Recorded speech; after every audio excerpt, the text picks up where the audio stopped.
Good afternoon, or good evening I should say. I'm Eric Anderson with Adobe and we're broadcasting live from Adobe Summit, and with me today is Shah, Managing Director of SapientRazorfish. Raj, thank you for joining us today. Thanks for having me. So can you tell us a little bit about SapientRazorfish, what differentiates you, what you're about? You know, we're part of Publicis Group, which is one of the largest advertising companies in the world. But what we focus on is business and digital transformation. And we've been doing that, starting in the boardroom and working with companies about, how are they going to get disrupted and what's changing in their world, through to how do we create experiences that make customers engaged and loyal and happy and delighted, all the way through the implementation side of that house. So the ability to really take an idea from a problem in the morning to implement it in a solution at night is really what differentiates us. All right.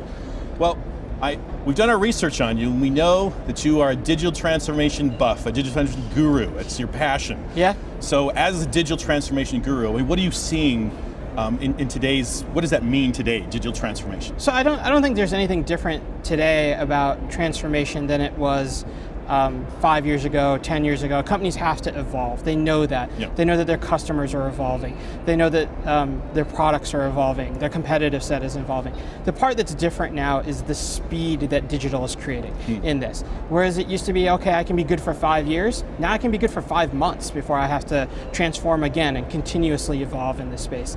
And that's very exciting for us, right? The ability to constantly be working with our clients and people and partners on what's the next thing, and we don't have to wait for the next thing. It's right around the corner for us. Well, I loved what you just said there, because that speed, what I heard you say is it's really increasing the importance of that relationship between the agency and the customer. Absolutely. And one of the things that it's opened up, though, because of speed, is the ability to take risk, right? Because the cycles of I have to get something out, people aren't doing 18-month, 24-month type projects, right? They're more willing to take a 3-month viewpoint. Let's get something, let's test it out, let's get it in front of customers, because if we don't, we're going to get left behind again.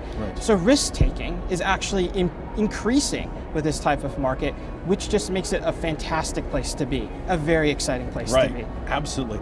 Well, now experience is like the key word, the word du jour. Yep. And everybody's trying to become, making these great experiences, becoming experience makers, as we've talked about at Summit. So how do you walk your client through that? What do you do to help them become great experience makers? We actually take a slightly different stance on it. Okay. We believe experience is very important. We're only as good as your last experience. So what you really need to do is measure engagement, right? Experience is the point in time. Engagement is the journey that the customer has gone through with you. And there's different ways to create different kinds of engagement in different channels, digital being one, physical channel being the others, but the summation of all of that and all the data that throws out, all the revenue that throws out, all the understanding that throws out, that summation is what the makers have to focus on. What am I doing? How am I learning? How am I testing? And how am I improving on a day-to-day basis, not just around one point in time or one experience, but across the entire continuum of experience? How am I creating engagement with my customers? So what are the biggest hurdles that a company has to face to be able to measure that kind of engagement and provide it across all those channels? Yeah, and again, this comes a little bit back to the risk perspective, right? Traditional companies, industries like financial services, industries like CPG, have been a little bit hesitant to put out new experiences and to measure that and to see negative feedback. If a customer was unhappy, it was always a bad thing. But now, if a customer is unhappy, you need to go to that next point and say, well, why? Right? Let me get the feedback. Let me get that customer involved in crafting the experience and crafting the engagement. Adobe provides a great tool set for the ability to create that quickly, measure the impact quickly, and also create that feedback mechanism back for customers into the organization. So are there ways that you can have conversations with customers who might be a little reluctant to take those risks?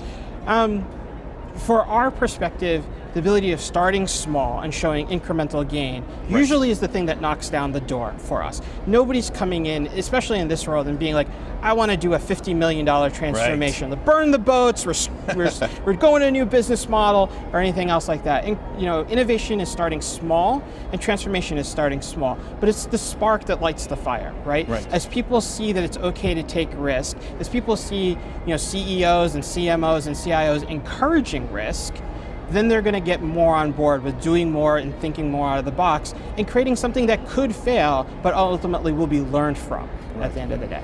Well, what's next for SapientRazorfish? Where do you see things going? How are you staying ahead of You know, of for, things. for all of our world, you know, now just being a digital generalist, that had its time and its place, right? As digital moves to the core of business, we have to talk to our customers in a very vertical manner. How you talk to an FS company about fintech and the disruption that's happening in retail banking versus even asset management is a highly different conversation within an industry itself. How you do that in QSR and CPG, how you do that in airlines versus hotels. We're really focusing in now on what are the business models that work, how does that translate into the digital world, and what tool set do you need? We're still going to be a great company that can build excellent digital experiences, but now the real onus on us is to move the conversation upfield and to talk to the board and to talk to the CEO about this is what your world is going to be 5 months, a year, 2 years down the road, and are you ready for that? Do you have examples of any companies who are doing this really well? You know, I look at USAA, which is a client of ours in financial services, and I really have to highlight some of the things that they've done. I think they think of themselves as a conservative organization, but in financial services, I'd say they're years ahead of the closest competition that they're. The risk-taking that's there, the ability to work with customers, have a singular focus on customer and experience and engagement and loyalty, I really think they stand out at the top of their mark in that particular industry. Great. Well, Raj, where can folks go to find out more about Sapient Razorfish? SapientRazorfish.com, of course. Raj, fantastic conversation. Thank Eric, you for being thank here. you for having me. All right, and thank you for joining us, and please stay tuned for more live stream interviews from Adobe Summit. Thank you, and good night.